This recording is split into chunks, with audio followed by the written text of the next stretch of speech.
وعباد الرحمن الذين يمشون على الأرض هونا وإذا خاطبهم الجاهلون قالوا سلاما والذين يبيتون لربهم سجدا وقياما والذين يقولون ربنا اصرف عنا عذاب جهنم إن عذابها كان غراما إنها ساءت مستقرا ومقاما والذين إذا أنفقوا لم يسرفوا ولم يقتروا وكان بين ذلك قواما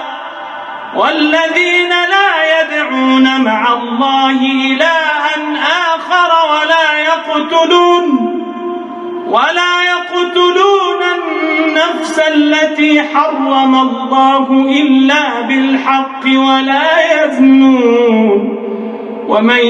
يفعل ذلك يلقى أثاما يضاعف له العذاب يوم القيامة ويخلد فيه مهانا إلا من تاب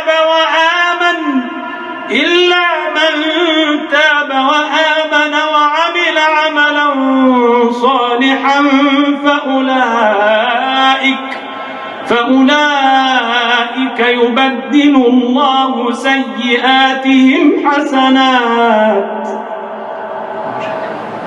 وكان الله غفورا رحيما ومن تاب وعمل صالحا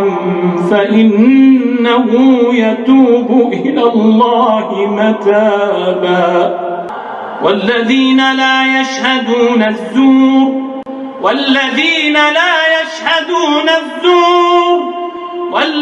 لا يشهدون الزور وإذا مروا باللغو مروا كراما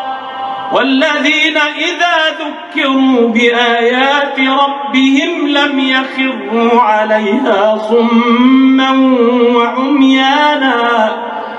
والذين يقولون ربنا هب لنا من أزواجنا وذرياتنا قرة أعين واجعلنا للمتقين